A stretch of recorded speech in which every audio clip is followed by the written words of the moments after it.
ఈ వీడియోలో మనం వచ్చేసి 4th ఫిబ్రవరి 2024కి సంబంధించిన కరెంట్ అఫైర్స్ గురించి డిస్కషన్ చేద్దాం. చాలా ఇంపార్టెంట్ అప్డేట్స్ ఉన్నాయి కాబట్టి ఈ వీడియో ఎండ్ వరకు చూడడానికి ట్రై చేయండి. వాటన్నింటి గురించి కూడా మనము ఈ వీడియోలో క్లారిటీగా అయితే తెలుసుకుందాం. సో ఫస్ట్ క్వశ్చన్ చూసుకుంటే, ఏ దేశ అధ్యక్షుడు హోగే గాంగోబ్ 82 సంవత్సరాల వయసులో కన్నుమూశారు? ఆన్సర్ వచ్చేసి నమీబియా అండి. నమీబియా అధ్యక్షుడు హోగే గాంగోబ్ కన్నుమూశారు. క్యాన్సర్తో ఆయన చనిపోవడం జరిగిందనమాట. అండ్ 2015లో అధ్యక్షుడిగా ఎన్నికైన హోగే గాంగోబ్ అప్పటి నుంచి దేశాన్ని పాలిస్తున్నారు. ఆయన మృతి దేశానికి తీరని లోటని, తదుపరి కార్యాచరణపై కేబినెట్ భేటీ అనంతరం ప్రకటన చేస్తామని తాత్కాలిక అధ్యక్షుడు ఆంగోలా ముంబా చెప్పడం జరిగిందండి. సో మనకి ఎగ్జామ్స్లో యాక్చువల్గా ఎక్కువ మన ఇండియన్స్ డెత్స్ ఏమని అడిగితే ఏ ఏజ్లో చనిపోయారని అడుగుతారండి. సో అక్కడ మాత్రం ఏజ్లు ఇంపార్టెంట్. బట్ నేను ఇప్పటివరకు చూసిన చాలా పేపర్స్లో ఫారినర్స్కి సంబంధించి ఇయర్స్ అడగలేదు కానీ, బట్ మన ఇండియన్స్లో ఎవరైనా ప్రముఖులు చనిపోతే వాళ్ళు అంటే ఏ వయసులో చనిపోయారు అని అయితే మాత్రం నేను కొన్ని క్వశ్చన్స్లో చూశాను. కాబట్టి మనము డెత్కి సంబంధించిన ఏజ్ కూడా గుర్తుపెట్టుకోవడం చాలా ఇంపార్టెంట్ అండి. తర్వాత సెకండ్ వన్, అంతరిక్షంలో అత్యధిక కాలం గడిపిన వ్యక్తిగా ఎవరు రికార్డు సృష్టించారు? చాలా ఇంపార్టెంట్. ఇప్పటివరకు ఆ రికార్డు వచ్చేసి మనకి ఒలేగ్ కొనినెంకో మీద ఉండేది. సో ఇప్పుడు ఆ యొక్క రికార్డు వచ్చేసి గెన్నెడీ పదల్కా మీద ఉండేదండి ఆ రికార్డు ఫస్ట్. ఇప్పుడు ఈ రికార్డు ఒలేగా కొనినెంకో మీదకు రావడం జరిగింది ఆ రికార్డు. సో ఆన్సర్ వచ్చేసి చూడండి, ఇప్పుడు మీకు క్లారిటీగా ఎక్స్ప్లెయిన్ చేస్తాను. అంతరిక్షంలో అత్యధిక కాలం గడిపిన వ్యక్తిగా రష్యా కాస్మోనాట్ అంటే యాక్చువల్గా ఆస్ట్రోనాట్ని వాళ్ళు కాస్మోనాట్ అంటారు రష్యాలో. ఓలెగ్ కొనినెంకో 59 సంవత్సరాల వయసులో రికార్డు క్రియేట్ చేశారు.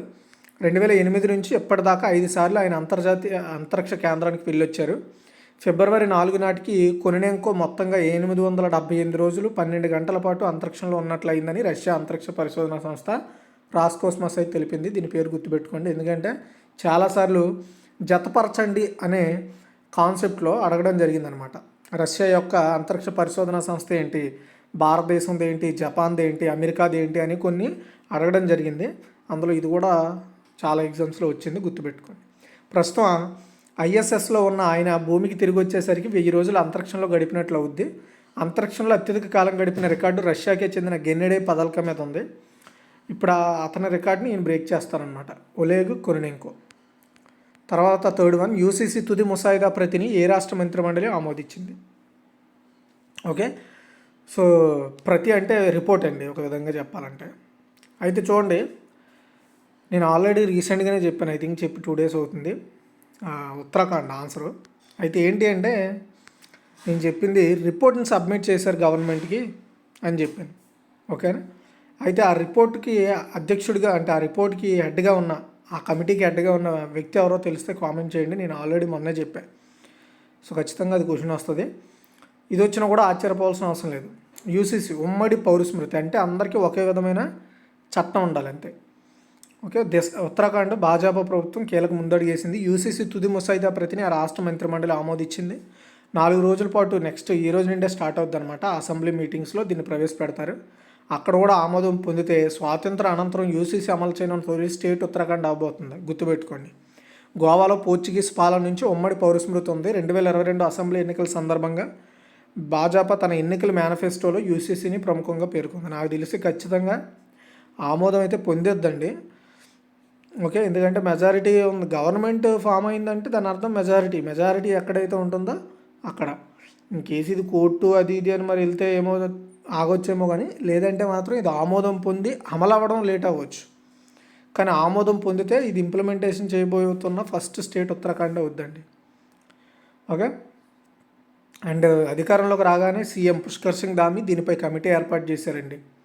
ఓకే, గుర్తుపెట్టుకోండి.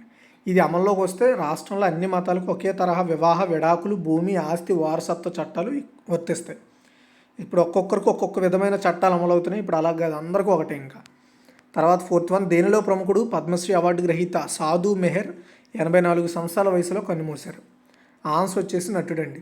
ప్రఖ్యాత ఒడియా నటుడు, దర్శకుడు మరియు పద్మశ్రీ అవార్డు గ్రహీత సాధు మెహర్ 84 సంవత్సరాల వయసులో మహారాష్ట్రలోని ముంబైలో చనిపోయారు. అతను జనవరి 1, 1940 ఒడిస్సాలోని బౌద్ధ్ జిల్లాలో జన్మించారు. అతను రచయిత అండ్ నిర్మాత కూడా. 1974లో అతను శ్యామ్ బెనేగల్ తొలి చిత్రం అంకుర్ అంటే ది సిడ్లింగ్లో తన నటనకు బెస్ట్ యాక్టర్గా నేషనల్ అవార్డు కూడా అందుకున్నాడండి. జాతీయ అవార్డు పొందిన ఫస్ట్ ఒడియా నటుడు కూడా ఇతనే. 2011లో ఒడిశా ప్రభుత్వం తనని జీవితకాల సహకారం కోసం జయదేవ్ సమ్మాన్తో సత్కరించింది. అతను 2017లో కళల్లో పద్మశ్రీ అవార్డుని అయితే అందుకోవడం జరిగింది. ఇది హిస్టరీ. తర్వాత 5, ఏ మంత్రిత్వ శాఖ 4 పథకాలను కలపడం ద్వారా కేంద్రీయ గృహమంత్రి దక్షత్ పథక్ అనే కొత్త పథకాన్ని ఏర్పాటు చేసింది. చాలామంది కన్ఫ్యూజ్ అయ్యారండి. నేను అబ్జర్వ్ చేశాను, చాలామంది నాకు కామెంట్లో నేను కొన్ని ఎప్పుడు అంటే ఒక 6 months బ్యాక్ 3 కామెంట్లు నాకు వచ్చాయన్నమాట. పథకం అంటున్నారు ఏంటి రాంగ్గా చెప్తున్నారని చాలామంది అడిగారు. యాక్చువల్గా పథకం అంటే మెడల్ అండి, పథకం అంటే స్కీమ్. అర్థమైందా? స్కీమ్ అంటే పథకం, మెడల్ అంటే పథకం, అది గుర్తుపెట్టుకోండి. అయితే ఇప్పుడు పథకం అంటే మెడల్స్ని 4 రకాల మెడల్స్ని కలిపి ఒకే ఒక మెడల్గా మార్చిందనమాట. ఏ మంత్రిత్వ శాఖ అంటే హోం వ్యవహారాల మంత్రిత్వ శాఖ అండి. హోం వ్యవహారాల మంత్రిత్వ శాఖ ఇప్పటికే ఉన్న 4 పథకాలను కలపడం ద్వారా కేంద్రీయ గృహమంత్రి దక్షత్ పథక్ అనే కొత్త పథకాన్ని ఏర్పాటు చేసిందండి.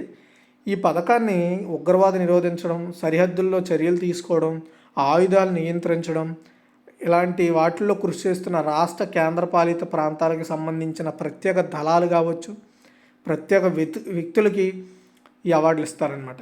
ఓకే, ఇది లైక్ ఇన్కమ్ ట్యాక్స్, కస్టమ్స్ వాటిల్లో కూడా ఇస్తారు ఈ అవార్డుని.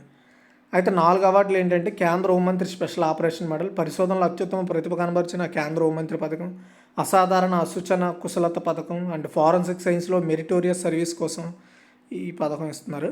ఆ 4 పథకాలని కలిపి ఇప్పుడు ఒకే ఒక పథకం చేశారు, అదే కేంద్రీయ గృహమంత్రి దక్షత్ పథక్ అనమాట.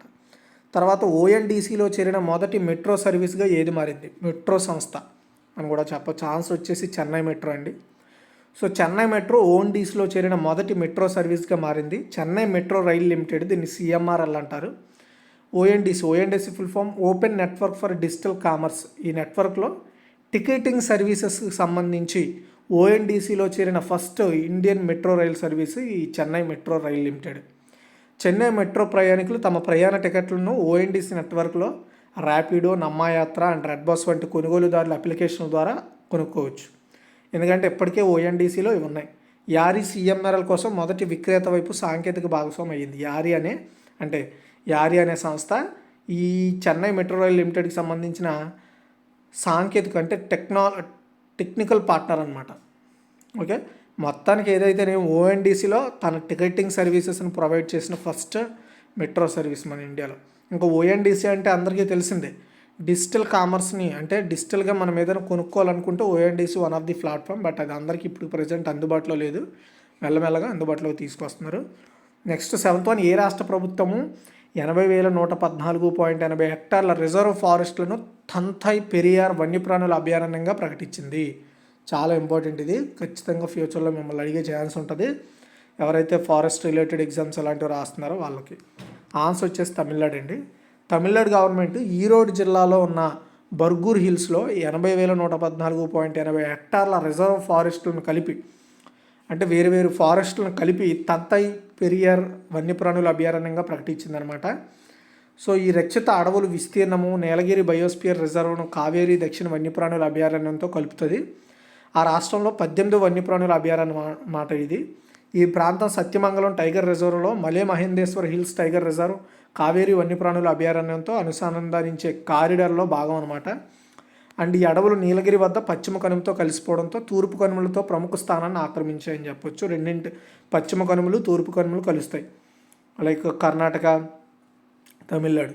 నేషనల్ టైగర్ కన్జర్వేషన్ అథారిటీ గుర్తించిన టైగర్ కారిడార్లో ఇది కూడా ఒక భాగం ఈ ప్రాంతం. తర్వాత 8, బాల కార్మికులను రక్షించేందుకు ఇటీవల ఏ రాష్ట్ర ప్రభుత్వము ఆపరేషన్ స్మైల్ యాక్స్ని ప్రారంభించింది? తెలంగాణ అండి. తెలంగాణ పోలీసులు ఆపరేషన్ స్మైల్ యాక్స్ని నిర్వహించారండి. ఆ రాష్ట్ర వ్యాప్తంగా తప్పిపోయిన పిల్లలందరినీ కూడా కాపాడటము, సో వాళ్ళ తల్లిదండ్రులకి అప్పచెప్పడము ఇలా చేశారనమాట. ఓవరాల్గా వివిధ పోలీస్ సిబ్బందులు కలిసి ఎన్జిఓలతో కలిసి ఈ పని చేయడం జరిగిందండి. ఓకే, గుర్తుపెట్టుకోండి. సో రీసెంట్గా ఇలా పిల్లల్ని వెతకడము, కనిపెట్టిన వాళ్ళు ఒకరికొకరు కమ్యూనికేట్ చేసుకోవడం కోసం దేశవ్యాప్తంగా గర్ర అనే పోర్టల్ కూడా ప్రారంభించారు. దాని గురించి రీసెంట్గా చెప్పాను, అది ఇది మీరు సింక్ చేసుకోవాలి. ఓకే, తర్వాత 9, 2024 ప్యారిస్ ఒలింపిక్స్కు టార్చ్ బ్యారర్గా ఎంపికైన భారతీయుడు ఎవరు? ఇంకొక విషయం చెప్పడం మర్చిపోయాను, లింకప్ చాలా ఇంపార్టెంట్ అండి కరెంట్ అఫైర్స్లో. మనం చాలామంది ఏంటంటే కరెంట్ అఫైర్స్ని లైట్ తీసుకుంటారు, కానీ కరెంట్ అఫైర్స్ మీకు ప్రముఖ భూమిక పోషిస్తాయి. చాలా సింపుల్ కూడా, మీరు రోజు చదివితే చాలా సింపుల్ అయిపోతాయి ఇవి. ఎప్పటికప్పుడు మీరు అప్డేట్ అయిపోవడం ద్వారా ఏమవుతుందంటే మీరు నిద్రలో లేపడినా చెప్పేస్తారు. కాబట్టి ఏ ఎగ్జామ్కి మీరు వెళ్ళినా కరెంట్ అఫైర్స్ అనేవి కామన్, కాబట్టి ఈజీగా మీరు అటెంప్ట్ చేయగలుగుతారనమాట. అండ్ కరెంట్ అఫైర్స్ని ఈజీగా గుర్తుపెట్టుకోవాలంటే లింకప్ అండి. ఈజీగా లింకప్ చేసుకోవాలి. ఎలా లింకప్ చేసుకోవాలంటే నేను రీసెంట్గానే చెప్పాను, మధ్యప్రదేశ్లో ఒక స్కీమ్ స్టార్ట్ చేస్తే మహిళలకి ఆర్థికంగా సాధికారత కల్పించడం కోసం నెలకంతనిస్తారు అని చెప్పాను ఒక స్కీము. అలాంటి స్కీమే ఛత్తీస్గఢ్ రీసెంట్గా ఇంట్రడ్యూస్ చేసింది. దాన్నే మనం లింకేజ్ అంటాం అనమాట. ఒకే విధమైన స్కీమ్లో 2 రాష్ట్రాలు ఇంప్లిమెంటేషన్ చేస్తే ఆ 2 రాష్ట్రాలు లింకప్ చేసుకోవడమే. అంటే ఇలాంటి స్కీమ్ను ప్రారంభించిన 2 రాష్ట్రాలు ఈ 2 అని పెట్టుకున్నాం అనుకోండి, అందులో ఏది అడిగినా మీరు ఈజీగా ఆన్సర్ టిక్ పెడతారనమాట. అది ఫ్యూచర్లో. ఎందుకంటే అందులో ఏదో ఒక స్టేట్ పేరే ఇస్తాడు, 2 ఇస్తే అది 2కి పోతుంది. కానీ పథకం పేరు మెన్షన్ చేస్తే 2 ఇవ్వచ్చు. బట్ మీరు దాన్ని బట్టి అక్కడ వాడు పథకంలో ఇచ్చే లాంగ్వేజ్ బట్టి మీరు ఈజీగా ఐడెంటిఫై చేయగలరు అది ఏ స్టేట్ స్కీమ్ అని. కానీ 2 అలాంటివి. ఇప్పుడు ఇది కూడా ఈ పిల్లలను ట్రాకింగ్ చేయడం అనేది రీసెంట్గా సెంట్రల్కి సంబంధించిన చైల్డ్ రైట్స్కి సంబంధించిన సంస్థ మనకి గర్ర అనే పోర్టల్ లాంచ్ చేసింది. ఆ పోర్టల్ ఇప్పుడు తెలంగాణ పోలీసులు స్టార్ట్ చేసిన ఆపరేషన్ స్మైలెక్స్ 2 ఒకే విధమైంది. ఒకటి గర్ర పోర్టల్ దేనికి, ఇలా ట్రాక్ చేసిన అందరి యొక్క డేటాని గర్ర పోర్టల్లో ఉంచడం. ఇలా వీళ్ళు ట్రాక్ చేసిన వ్యక్తులు ఆ పోర్టల్లో ఉంచడం ద్వారా వేరే రాష్ట్రానికి చెందిన వాళ్ళు కనిపెట్టిన వాళ్ళలో ఉన్నారనుకోండి, ఆ రాష్ట్రం ఈజీగా ట్రాక్ చేసి వాళ్ళని వాళ్ళ దగ్గరికి పంపించి అక్కడ ఉండే వాళ్ళ పేరెంట్స్కి అప్పచెప్తారనమాట. చూసారా, ఇదే లింకప్ అంటే. గుర్తుపెట్టుకోండి, లింకప్ చేసుకోవడం చాలా important current affairs. Next 2024 Paris ఒలింపిక్స్కు టార్చ్ బేరర్గా ఎంపికైన భారతీయుడు ఎవరంటే అభినవ్ బింద్రా అండి. అభినవ్ బింద్రా 2024 ప్యారిస్ ఒలింపిక్స్కు టార్చ్ బేరర్గా ఎంపికయ్యాడు. ఏప్రిల్ 16 నుంచి జూలై 26 వరకు జరగనున్న ఒలింపిక్ టార్చ్ రిలేలో అభినవ్ బింద్రా పాల్గొంటాడు. ఒలింపిక్ టార్చ్ రిలే ఏప్రిల్ 16లో స్టార్ట్ అవుతుంది. పెలోపోన్నీస్ నుండి ఎథెన్స్ వరకు ట్రావెల్ అవుతారు ఆ టార్చ్ని పట్టుకొని. టార్చ్ రిలే 5 విదేశీ భూభాగాలతో సహా 65 భూభాగాలను కవర్ చేస్తుంది. ఒలింపిక్ టార్చ్ రిలేలో 10,000 మంది మరియు పారా ఒలింపిక్ టార్చ్ రిలేలో 1000 మంది పాల్గొంటారు. అండ్ మనకి అభినవ్ బింద్రా అంతర్జాతీయ ఒలింపిక్ కమిటీ యొక్క అథ్లెటిక్ కమిషన్ సభ్యుడు. అండ్ ఒలింపిక్స్లో వ్యక్తిగత స్థాయిలో స్వర్ణ పథకం సాధించిన ఫస్ట్ ఇండియన్. అతను 2008లో బీజింగ్ ఒలింపిక్స్ క్రీడల్లో పురుషుల 10 మీటర్ల ఎయిర్ రైఫిల్ ఈవెంట్లో బంగారు పథకాన్ని గెలుచుకున్నాడు. ప్యారిస్ ఒలింపిక్స్ జూలై 26 నుంచి ఆగస్టు 11 వరకు జరగాల్సి ఉందండి, గుర్తుపెట్టుకోండి. తర్వాత 10 అంతర్జాతీయ మానవ సౌభ్రాతృత్వ దినోత్సవం ఎప్పుడు జరుపుకుంటారంటే ఫిబ్రవరి 4 అండి. అంతర్జాతీయ మానవ సౌభ్రాతృత్వ దినోత్సవం ప్రతి సంవత్సరం ఫిబ్రవరి 4న జరుపుకోవడం జరుగుతుందన్నమాట. అంటే దీన్ని హ్యూమన్ ఫెటర్నిటీ అంటారు. ఈరోజు ఏకత్వం యొక్క అందం భిన్నత్వంతో కనిపించే బలానికి శక్తివంతమైన రిమైండర్గా చెప్తుంది అనమాట. అంటే అందరం కలిసి ఉండాలి, ఏకత్వంలో భిన్నత్వము, ఇలా చెప్పడం జరుగుతుంది ఈ డే. డిసెంబర్ 21, 2020 ఐక్యరాజ్య సమితి జనరల్ అసెంబ్లీ ఈ డేని జరుపుకోవాలని ఏర్పాటు చేసింది. తర్వాత 11 ప్రపంచ క్యాన్సర్ దినోత్సవం 2024 యొక్క థీమ్ ఏమిటి? ఆన్సర్ వచ్చేసి క్లోజ్ ద కేర్ గ్యాప్. ప్రపంచ క్యాన్సర్ దినోత్సవం ఫిబ్రవరి 4న నిర్వహించబడుతుంది. క్యాన్సర్ యొక్క ప్రపంచ సవాలును హైలైట్ చేస్తుంది. దాని విభిన్న రూపాలతో బిలియన్ల మందిని ప్రభావితం చేస్తుంది.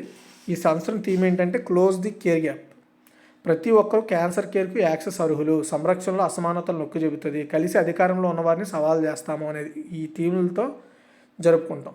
సంవత్సరానికి ఒకసారి జరుపుకునేది ఏంటంటే ఈ క్యాన్సర్ రిలేటెడ్ ఏవైతే వస్తున్నాయో వాటిని నివారించడం, వాటి మీద పరిశోధనలు చేయడం, రోగులను సంరక్షించడం అనే విషయాల మీద ఎక్కువగా అవగాహన కల్పిస్తుంది అందరికీ. అంటే వీటి మీద పరిశోధన అనేది విస్తృతం చేయాలి, వీటిని అరికట్టడానికి. నివారణలో ప్రముఖంగా బాధ్యతలు తీసుకోవాలి, రోగిని సంరక్షించడంలో అందరూ ఎవరు చెయ్యి వాళ్ళు కలపాలి అనేది చెప్తుందన్నమాట. అయితే రీసెంట్గా WHO రిలీజ్ చేసిన క్యాన్సర్ ప్రపంచానికి సంబంధించిన రిపోర్ట్ ప్రకారం ప్రపంచవ్యాప్తంగా కొత్త క్యాన్సర్ కేసుల సంఖ్య 20 మిలియన్లు పెరిగిందంట. 2022లో మన ఇండియాలో దగ్గరగా 1 కోటి కేసులు నమోదయ్యాయని చెప్పొచ్చు. వీళ్ళలో 6,91,178 మంది పురుషులు, 7,22,138 మంది మహిళలు ఉన్నారు. భారతదేశంలో అత్యధికంగా 1,92,020 రొమ్ము క్యాన్సర్ కేసులు నమోదయ్యాయి. ఇది మొత్తం రోగుల్లో 13.6% అంట. రొమ్ము క్యాన్సర్ తర్వాత పెదవులు, నోటు కుహరం కొత్త కేసులు, గర్భాశయంకి సంబంధించి ఊపిరితిత్తులు, అన్నవాహిక క్యాన్సర్లు ఇలా ఎక్కువయ్యాయి. సో 2.5 మిలియన్ల కొత్త కేసుల్లో ఊపిరితిత్తుల క్యాన్సర్ ప్రపంచంలో అత్యంత సాధారణంగా సంభవించే క్యాన్సర్ అంట. ఆడ రొమ్ము క్యాన్సర్ 2వ స్థానంలో ఉందంట. 2022లో ప్రపంచవ్యాప్తంగా 9.7 మిలియన్ల మంది క్యాన్సర్ కారణంగా చనిపోయారంట. మన ఇండియాలో అయితే 9,16,827 మంది క్యాన్సర్ మరణాలు నమోదయ్యాయండి. అది సో ప్రపంచవ్యాప్తంగా గర్భాశయ క్యాన్సర్ కారణంగా సంభవించే మరణాల్లో 40% మన ఇండియాలోనే ఉన్నాయి. ఓకేనా, ఇది గుర్తుపెట్టుకోవాల్సిన విషయం మీరు. సో ఇది గైస్ ఈ ఫిబ్రవరి 4కి సంబంధించిన కరెంట్ అఫైర్స్ మీకు అర్థమయ్యాయి అనుకుంటున్నాను.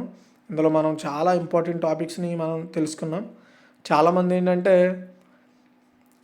కరెంట్ అఫైర్స్ అనేవి ఒకటే చెప్తున్నాను చూడండి, కరెంట్ అఫైర్స్ అనేవి మీకు ఎగ్జామ్లో 20 మార్క్స్ని గెయిన్ చేస్తాయి. 20 మార్క్స్ అంటే అసలు ఈజీగా అసలు తీసుకోదు. మీరు క్వాలిఫై అవ్వడానికి వెరీ వెరీ ఇంపార్టెంట్ అండి. మ్యాథ్స్, రీజనింగ్ ఎలా అయితే మీకు ఇంపార్టెంటో కరెంట్ అఫైర్స్ కూడా ఇంపార్టెంటే. ఒక్క కరెంట్ అఫైర్స్ 20 మార్కులు వస్తున్నాయంటే దాని అర్థం మీరు అర్థం చేసుకోవాలి. నెగ్లెక్ట్ చేయకండి. మీరు ఎంత ఎక్కువ స్కోర్ చేయగలిగితేనే మీకు అక్కడ షార్ట్ లిస్ట్లో ఫస్ట్లో ఉంటారు. మీరు కట్ ఆఫ్కి వీటికి మీరు భయపడాల్సిన అవసరం ఉండదు. ఎక్కువ స్కోరింగ్ చేయగలిగితే, ఎక్కువ స్కోరింగ్ చేయాలంటే మ్యాథ్స్, రీజనింగ్తో పాటు కరెంట్ అఫైర్స్ కూడా చాలా ఇంపార్టెంట్ అండి. ఓకేనా, ఎనీవే ఇది overall information. Thanks for watching.